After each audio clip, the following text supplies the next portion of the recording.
This is episode 49 of the Fitness Plus Technology Podcast with Michael Wood. It is just a really cool concept where you have your own USB key and you plug that into a smart training product. It's basically a multi-gym device that can do over 100 different exercises. You plug that key in, it takes you away, you do my or one of the other celebrity coaches' workouts. We take you through a 30-minute strength training session. So now we have all that cool data that gets backed up every workout.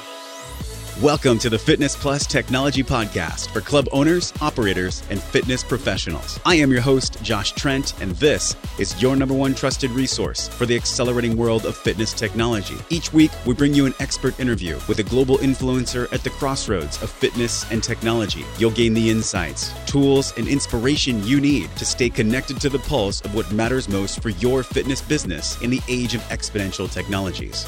On episode 49, we're exploring fitness devices, data, and ecosystems with the CEO of Michael Wood Fitness and the CFO of Koko Fit Club, Michael Wood. In this podcast, Michael uncovers what he believes is the recipe for success in the merging of the digital experience with the in-person training. Michael is widely recognized as one of the nation's top strength and conditioning experts, and through his leadership, Koko Fit Club started as an integrated software company back in 2005. Not long after, they developed a strength training product with the goal of creating a unique turnkey coaching facility where the need for on-site trainers was to be obsolete. But they saw a moderate success with this new style of automated coaching and soon realized that a critical component was missing: human connection. When Koko Fit realized their digital experience needed to be upleveled to provide their members with both the tech and human connection they were looking for, they innovated a unique way to blend that tech with traditional training in semi-private exercise classes. From these changes, now the members had a one-of-a-kind experience in tracking, coaching, and programming that provided a new and exciting way of exercise. Learn as Michael also talks to us about technology's proactive role in holistic health towards wellness. He shares the essential nutrition and mindfulness apps that support monitoring to make lasting changes in health behaviors. This all-encompassing wellness approach that Koko delivers inside and outside of the club shows the true value of providing members with a unique blend of digital coaching, in-person training, and the online tools and resources to transform their nutrition and mindset. But with the almost endless ocean of new technology, apps, devices, and platforms emerging in fitness and wellness, what are the integral parts of the optimal ecosystem in 2018? The answer to that question and much more takeaways for club owners, operators, and fitness pros in this episode with Michael Wood. Michael Wood is a nationally acclaimed fitness expert who serves as CEO of Michael Wood Fitness and CFO at Koko Fit Club. Koko is a national fitness franchise with more than 80 clubs throughout the U.S. and Canada. He leads the development of integrated training and nutrition programs for Koko members nationwide. He has conducted research as a senior exercise physiologist at the Nutrition, Exercise Physiology, and Sarcopenia Laboratory at the HNRC on Aging at Tufts University in Boston. He's also lectured at Boston University and the University of Connecticut, where he attended graduate school. His honors have included receiving the coveted Boston Magazine's Best of Boston Personal Trainer and named twice consecutively to Men's Journal Top 100 Trainers list. Michael, welcome to the Fitness Plus Technology Podcast. Hey, Josh, really great to talk to you. I'm excited to be here. Yeah, it's been fun to connect with you offline, but now even more fun to share your expertise with our audience of club owners who really want to make a difference and want to make an impact in our space. You raised money. This is a fun fact about you. I don't know if a lot of people know this, for 2 scholarship funds when you reached Africa's highest peak, 19,340 feet, Mount Kilimanjaro. Can you tell us about that? Oh, I see you're doing your homework. Yes, that was actually a climb that I did. Believe it or not, I think that's coming up on a 10-year anniversary. February 2008, I had the fortune.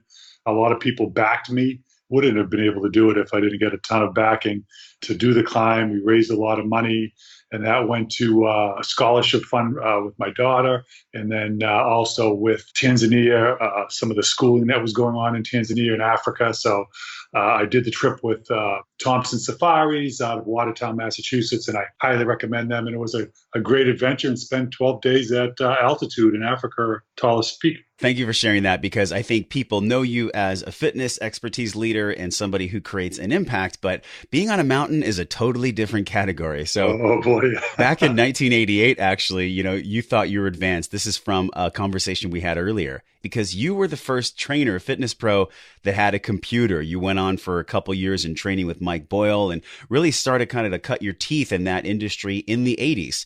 Can you bring us up to speed there of how you actually became the head of Michael Wood Fitness and the CFO at Koko Fit? Sure. So back in the mid 80s, I had the good fortune of training at a club called the Plea Health Spa, which later became Wellbridge. And I started there and spent 5 years training clients at that particular very high-end spa in Cambridge, Massachusetts, near Harvard University. Did that for a number of years. And then I branched off and did my own business and had the good fortune of visiting people like Mike Boyle, who I went to Springfield College with. He was a good friend, and seeing how he was doing things on the sports performance side, I really wanted to get into that. And next thing you know, I'm doing my own thing at Harvard Square and had a studio there for a number of years there in Boston, and just, one foot in front of the next. And hey, here I am today working with Koko as the chief fitness officer with their franchise systems. And we've been doing that since 2005. And I develop all their content for them. So yeah, kind of a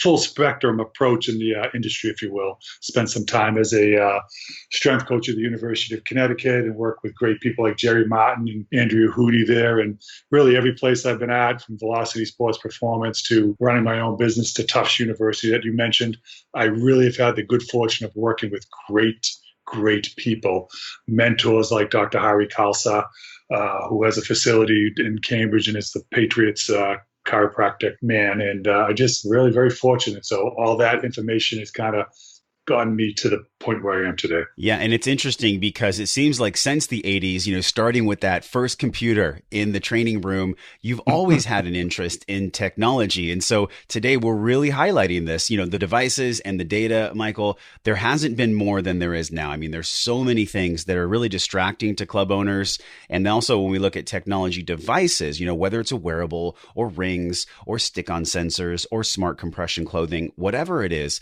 we're going to segment today in our conversation, nutrition, fitness, mind, and body. I want to start out though with your work at Koko. Can you explain to our audience who doesn't know about this? This is really unique how they're using technology in the member experience. Walk our club owners through how this looks for their members when they come into Koko. Sure. So Koko started back in 2005. We had interactive software that we developed. So we were really a software company at first, 12 years ago. And putting that stuff together, the software, developing that, and then building a strength training product around that. So it was really just in clubs initially as a $10,000 product. And it's kind of come full gamut today. It's really made a great transition coming from putting the technology forefront to now having the bodies, as you know, is so important, the coaching.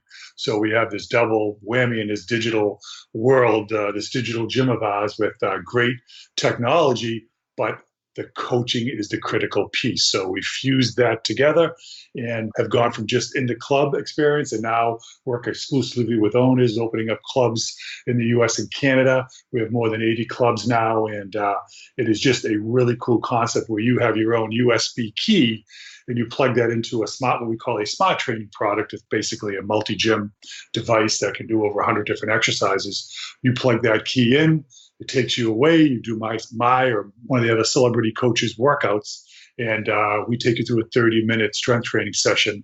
Take that key, it all gets backed up. You get to see all your data. And you can hop on over to a cardio product. We have treadmills and elliptical machines. You plug on a headset, and there you go. You hear my voice, just like you're hearing my voice, and I walk you through a 15-minute HIIT session and coach you and educate you. Really cool stuff. So that's kind of in a nutshell what Koko does. Yeah, and it's interesting that Koko started as a tech company, but now it turned into digital coaching. And let's explore the layers here because I remember you mentioning to me that when these facilities first started to open, that they really were focused on getting bodies in the club. But now it turned into, hey, we need coaches there to meet those bodies. It can't be just digital. And we're seeing this too. Whether it's a smart piece of tech like a wearable or a virtual coaching component, there must be human connection. There must be a fitness professional supervising small groups or one-on-one. How have you seen that develop and grow for Koko as an advisor, as somebody that's working with all these members? What does that look like to combine the coaching and the digital? So it's definitely been a great in terms of, for us, a real true home run. We had great technology initially. We knew we had a good product. We thought it was going to be a turnkey type boutique studio, and worked well. But again, it wasn't that home run. So we transitioned that using the technology, bridging that gap with the interactive experience with the person in the club. And you and I have experience in that area, and that really is, and all the listeners out there, that really is the key element. Yeah. Once we were able to put that user experience with a good, knowledgeable coach, they took it to another level. So now we have all that cool data that gets backed up every workout, because again, it's backed up on a USB key. I can see every strength workout I do. I can see every strength test that I do. And now I have a coach in the club at Koko talking about that and talking about our different pillars. Nutrition, we have an online nutrition program, so maybe a mind-body piece, maybe the importance of mobility, the test results from a strength product, or whatever it might be, that coach can help that client safely kind of transition through all this information and get their results a little quicker, a little safer, a little more effectively. And again, the coach is the key. And cutting through the distraction here, I want to just segment out its foundation, concentration, and transformation. Those are the three pieces of this digital integration with the coaching. So whether you're working with a coach up front, you can then parse that data, take it, and then create something actionable like a 60, 90, maybe a longer program based off of the data that's being created from these members in the club. Are there use of wearables in Koko, or is it strictly the readout on the machine? Yeah, great question. We've talked to people over the years. We were going to do something with Fitbit at one point. We decided not to, because again, that's a lot of time and effort. There's open APIs everywhere. And, we just looked into a lot of different opportunities. Nudge Coach really has a great platform, but we decided really to just stick with what we knew best. And that was our platform. And our members can, just like me, I've been using a Fitbit since 2007. We created a community at Koko, have almost 1,000 members in it. And everybody at these clubs around the country and Canada who have Fitbit ones or watches or the Blaze or whatever they might have can go in and talk to me, and we can utilize that. So no, we really didn't team up with anybody in respect to the different apps, but people have the ability to obviously just follow what they like. And again, it was just such a wild, wild west out there, and these things were coming faster than you could say Koko. We decided just to stick with what we knew best, and that was our interactive technology. And like you mentioned, we have these tracks, and I build these periodized plans over the course of a year. So somebody comes in, and depending on the needs of that person, working with their coach, like you'd imagine, most of the times it's just, hey, they want to lose inches of body fat. Yeah. So we put them on a burn track, and they're doing specific amounts of cardio, specific intensities. They're working at a prescribed intensity on the Smart Trainer. And again, they're getting points for everything, 500 points for a cardio session, up to 1,000 points for a strength session. And the coach is working with this person on their nutrition. And when it's done right, boy, is it a good union of technology and labor force, the coach. We see great strength gains, on average 19% after the first 8 weeks, and after the first 6 months, they're 44% stronger. And we see all that data. Wow. And not only that, too, you also have a better member attendance. The normal industry average here, and whether you get it from IRSA or a different source, It's around one visit a week, but you guys are pushing more to the two. Why do you think that is? I mean, do you think it's the integration of tech, or are you doing something else with the member experience to increase that weekly attendance? Yeah, I think it's a great question. I mean, I think we're slightly higher than the national average getting people in. Number one is important, as all the owners know, but once you attract them, how can you retain them? And to do that, I think the technology has helped, because we got people who really love the technology. And then we got people, 10, 15, 20% of the clubs might have coaching in terms of upselling them to one-on-one coaching, or maybe some small group stuff. We brought Free Motion in to the newer club, the newer model that we created, put together an advisory board, and we kind of opened up, in addition to our smart training and our technology, we brought functional training in. So now we've opened up to maybe a younger crowd or somebody who wants to do small group training, what we call semi-private. So I think all that stuff has enabled us to stay slightly higher on the average. So your consulting has been in pretty much high demand since 2015. Why did you start Michael Wood Fitness? It's pretty clear that you've helped drive the technology and coaching integration at Koko. But when we look at Michael Wood Fitness, individual group coaching, a lot of expertise since you had that computer in 1988 when you started. Why did you found this? What does this mean to our industry? Why now? Actually, it started back as a sports performance group in 1988. We were named Best of Boston and had my own studio, and we were doing training that way for 15 plus years. Then Koko came. I'd been involved with Koko, so that kind of took a back seat the last 12 years.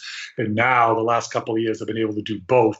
And Michael Wood is kind of a evolution of sports performance group. The reason I decided to do that is I have some availability with what I do with Koko, so I really wanted to get back into building my own brand and Michael Wood. And honestly, taking all the knowledge, the information, all the education, the certifications, all that great stuff, everything I've learned with Koko, and leverage that and try to take that, again, individual online training and bring in the technology piece. And I think that I can make I want to make it more of a wellness approach, just like you're trying to do with Wellness Force Radio. Exercise is an important piece, but the nutrition component is huge. The mind-body piece is critical. The tech relationship, if utilized the right way, can be very important. So I want to bring all that together, and that's why I came back. You talk about using fitness and lifestyle data to drive prevention in platforms.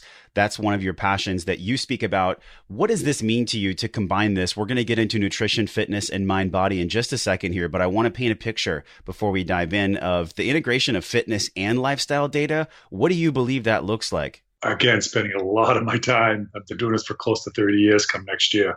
And it was really always the exercise piece. And, I've really focused on that. But, as Brian Rook said yesterday in the webinar that I listened to, it's really this betterment, this wellness piece. And that's what I see in the future. And I break that down into the areas we're going to talk about. The big piece in my mind that I'm really going to get re-educated on myself is the nutritional component. Spending a lot of times at Tufts. I spent a great deal of time, 5.5 years, as a senior exercise physiologist, doing research there with aging and exercise. Worked with a lot of master athletes and just the everyday person. And that's a critical piece. I saw what that really meant when done right from the research side, and you really control all those variables. The exercise component, we're always going to need that. I'm going to focus on that because the best diet in the world is not going to keep the body totally healthy if you're not loading the ligaments, tendons, and muscles. So we need some form of exercise, but maybe not as much as people think, and more the quality of the exercise versus the quantity. And that's what Koko does. And then the other piece, that mind body. And that is critical with apps like Headspace. A new app that I'm following and I've done some work with is Welltory. A really cool thing coming out is Shaper. There's a really lot of nice products, and together, those I see bridging that gap between what I did before and now, more of a lifestyle change. Well, let's change gears here. Let's talk about these three: nutrition, fitness, mind, body. Sure. You did research at Tufts, and you found that if nutrition tracking and if that integration of tech was done right, it could produce a long-term sustainable behavior change for people, no matter what age they were at. Can you tell us, when you look at the market right now, what are the nutrition-styled apps or nutrition tracking technology out there that we can really start to take a look at for integration in our coaching programs, in our clubs? Sure. Again, there are a ton, and I've looked at a lot of. I get to very fortunate as a product reviewer for a lot of companies that I get to look at and test apps in their early stages, infancy stage, beta, if you will. And so I've taught a lot of cool things, but some of the things that I'm using as of late that have really, to me, have been sticky on my plate. And with Koko, we recommend MyFitnessPal, and that's a big Under Armour product, obviously, and they're kind of taking over the world in the fitness connected space, and as you know. And but I have 50 apps on my phone I looked at prior to this conversation, and that's a lot of apps, and people might have more or less. But what are you really using, and what are really holding you accountable and you're getting results with? Otherwise, just delete them off your phone. And honestly, for a long period of time, MyFitnessPal has probably been the top one for me. And the reason I say that personally, as well as for Koko, it's seamless, it's easy to use, it's friendly, all that stuff. I mean, and that's what I look for.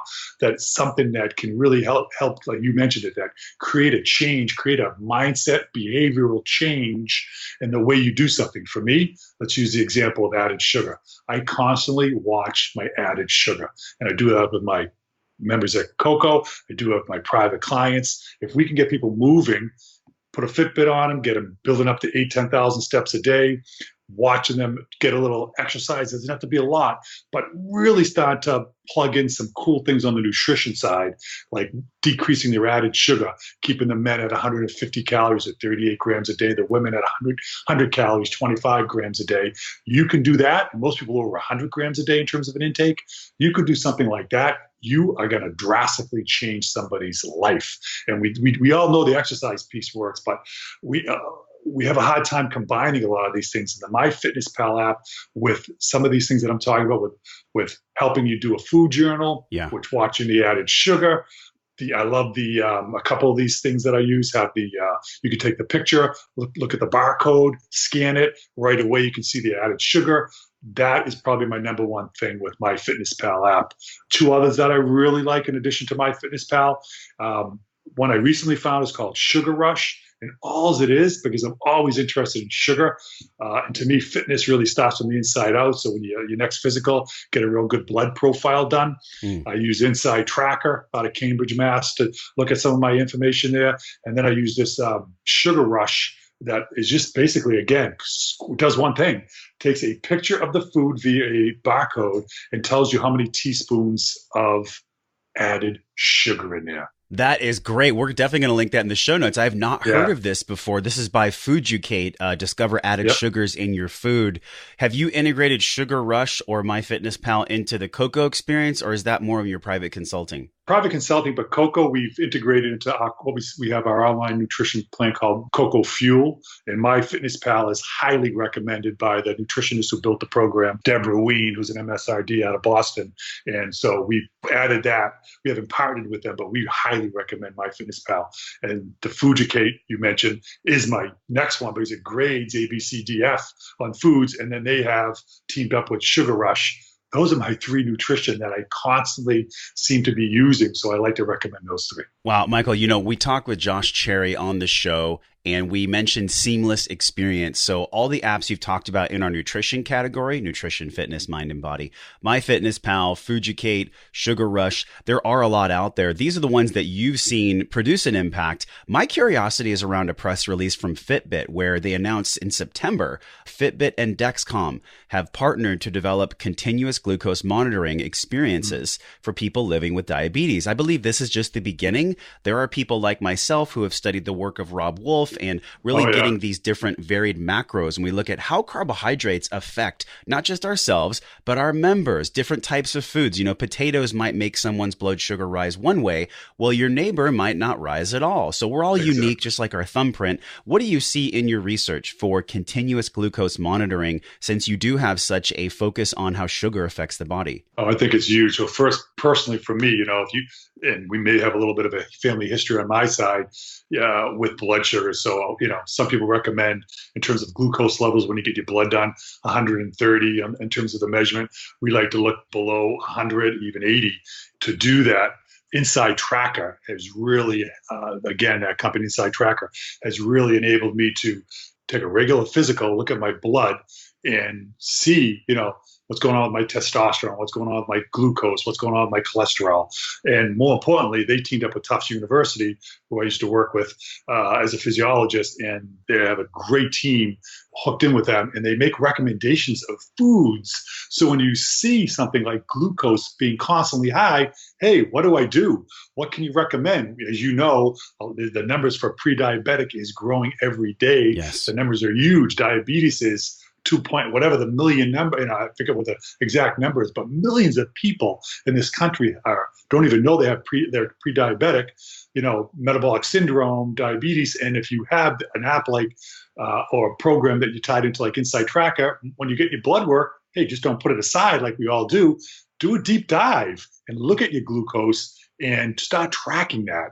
And there's some really cool people online that are doing some great stuff with this. And the Inside Tracker can really start to help you look at that. Let's create context for club owners, specifically owners of medium chain facilities. Yep. When you're looking at what will really bring out the best of the best in the member experience, it's giving that personal attention. So we know technology can scale a trainer's services. I'm curious from your perspective in consulting on tech, why do you think that Inside Tracker or WellnessFX or any of these blood testing companies have not partnered with one of the larger or medium chain franchises in America? I can see such a clear bridge between members coming in, being a fully vested, intuitive member in their blood sugar, being able to track their blood sugar through the club would be so powerful for not only retention, but also for lowering attrition. Oh, without a doubt. And I think they're actually working towards that.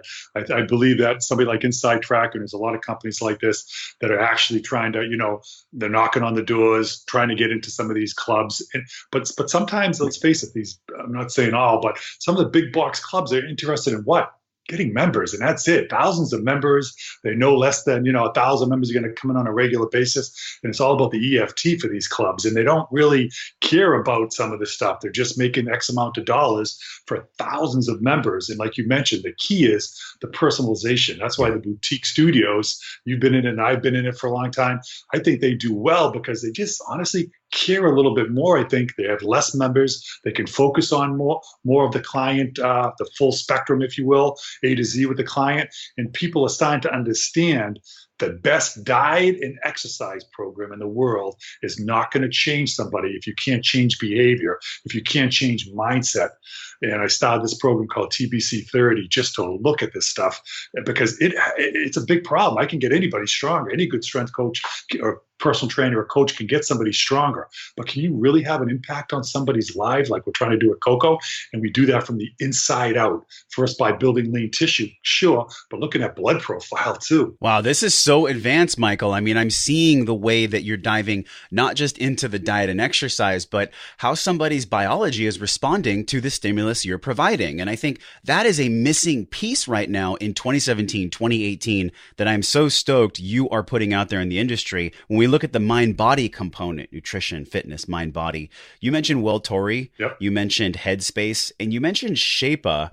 How do you think that heart rate variability can plug into clubs? Do you think that HRV will integrate into small, medium, or maybe one day large box clubs? I watch how a lot of these performance coaches, I have friends at different universities around the country who engage in a lot of this stuff. And they're looking at the heart rate variability, after pushing their athletes or after a game on Sunday or Saturday, they're seeing, hey, rather than push them in the weight room because they're a little stressed and they see that their heart rate variability can be high, they're not fully recovered, they'll put them in the pool for an easy pool workout, for example. And that is really, I think, Will Torrey's starting to tap into that. A lot of people have looked at heart rate variability, and it wasn't a big area of mine on my radar. I mean, I know there's more than 20,000 papers published on it, so there's a lot of science behind heart rate variability, but I just have one of my contributors from my blog, Michael Wood Fitness, the blog. Check it out because Matthews McGarry just did a post today. He published an article on heart rate variability. And there's a lot of cool stuff out there. And I really think Will Torrey was one of the first apps I've talked to the business development team. They're really on this forefront of tying in, not just for athletes, but for people, me and you, the everyday person, or coaches that are trying to help their clientele look at another parameter, another guideline, another biomarker, if you will, to see how people are recovering. Because especially, I'm a little bit older now.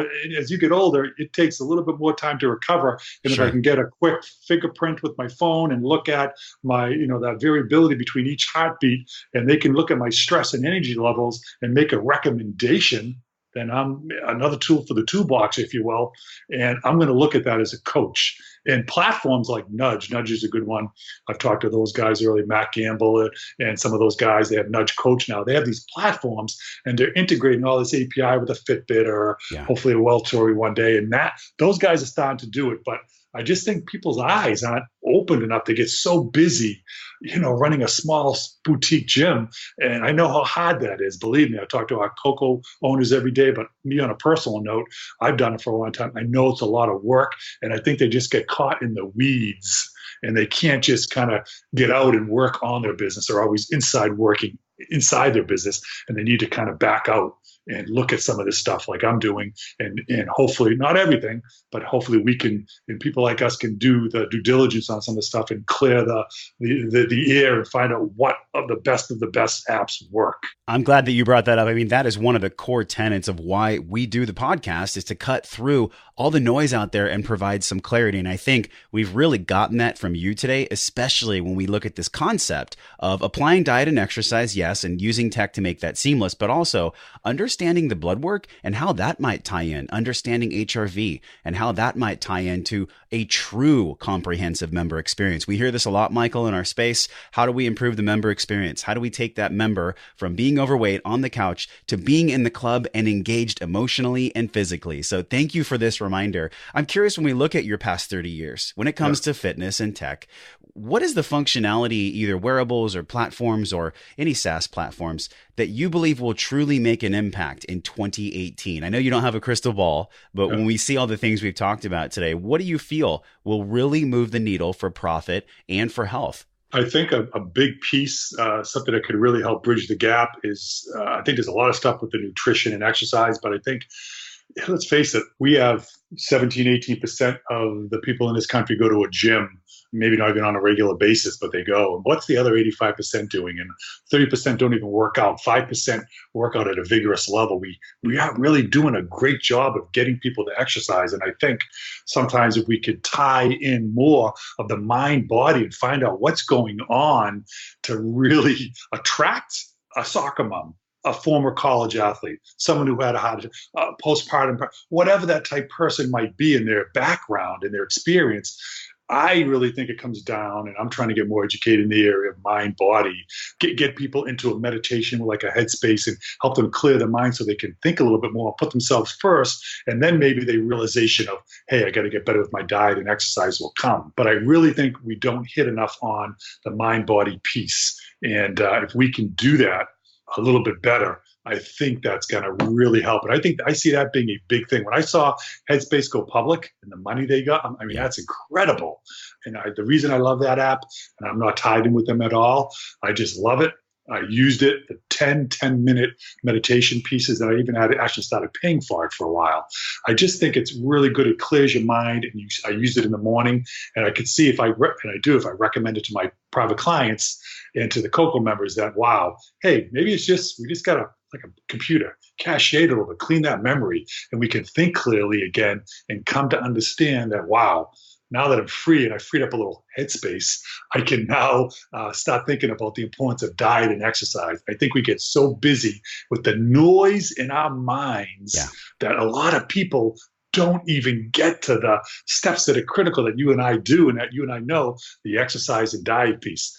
Again, like I said earlier, I don't care how good the program or the plan is. If you can't change somebody's mindset and get it from that behavioral aspect, it's not going to happen. And that's why we see after the first 6 months, 50% of people are dropping out of clubs. Powerful points. And whether you're using the nutrition, the fitness, or the mind body apps and platforms we've talked about today, just tap your show artwork. Everything that Michael discussed will be able to be clicked on right there. You can also leave the podcast a review if you're enjoying the information that Michael is providing. Michael, this is the last part of the show. Fast questions for your expertise. Are you ready? You got it. As a busy professional, when you travel, what are your go-to foods? What do you take with you when you hop on planes? Oh, great question. For me, I'm 6'5", almost 230 pounds. My wife and daughter, you're always hungry, and I'm constantly getting low blood sugar if I don't fuel my body, and every 3-4 hours. And I know a lot of us are like that. I don't want to go crazy with foods and drink, but for me, it used to be a sports bar of some type, a kind bar, but now I'm not even taking any bars, a lot because of the added sugar. I take a good whey nutritional drink with me, or just a the mix itself. So if I have a good breakfast, lunch, and dinner, and I know I'm getting my 25, 30 grams of protein in each of those meals, and I'm trying to keep my, again, blood sugar even so it doesn't drop at that, 2, 3 o'clock in the afternoon. For me, a really good shake I'm using a lot with the Scent protein right now. Those guys, you got to make a good protein. Fit has a good protein. I'm just taking that at that kind of juncture when I need it, especially after a post-workout. I've been playing around with a little bit of casein before I go to bed. Again, that seems to be the best go-to for me. You talked to me about Apple's secret lab, 13 exercise physiologists, 20 nurses in a secret facility with Jay Blahnik leading this fitness tech section. Just tell us in a sentence or two, what do you think is coming from that? I know you're not working in this exercise lab for Apple, but what do you think is coming? No, I know it's very secretive. I actually have a cousin who works for Apple, and I can't even get in to take a visit. I would love to see it one day, but from what I've read, and a couple articles have been out on it, I think that I guess the article mentioned that one of the articles I was reading, they have more data points collected now than any other location in the world in terms of a research lab. I think that they're going to get really deep into the healthcare and really start changing some things there. I think they have a great team led by him. To have 13 physiologists, I know it sounds like it Tufts University all over. Of course, they're well funded. I think they're going to really make some good inroads. I don't think it's going to be so much with the tech, the watches and things like that. Some of the stuff they're doing online, I just really think that they're going to make a big impact on the healthcare front, and we'll see what that's all about. Can you give our club owners one piece of guidance to transcend this overwhelm of information and what platforms they, quote, should be using? Sure. To just take a deep breath and see what actually applies to them. What's one piece of guidance you could give them to cut through the noise out there and actually see what device, what platform will work? I would say it's actually going to give you two things. First, would listen to your show. That you do a lot of the groundwork and the grassroots work for them. So I say, listen to the show, stay up on that, but then take your staff. You always have these 20-somethings, like my daughter, they're into the tech space, and you may be a little bit older as a club owner. And take a person or two who's really into the tech, have them do the diligence, try it. That's how I did it in my early days. And just start reviewing products. And next thing you know, you're trying that app and you're getting this book sent to you and you're getting that product sent to you and that technology piece, and you're looking at it and you're doing the homework for the club owner, and then you're presenting that to the rest of the staff. So as club owners have the staff, you know who that person is, who's really good with the tech. They're wearing the latest and greatest. Get that person to help out more. What excites you the most about what you see in progression for tech? Is there a certain device, or is there something out there that will serve people at one of those categories we've discussed, fitness, nutrition, mind, body, that you're really excited about seeing grow? Again, I've worn and tried and tested and everything. Yeah. I like something nice on my wrist, like a good watch that I'm wearing. I'm a Fitbit guy, so I've been using and testing their products since 2007 when it first came out.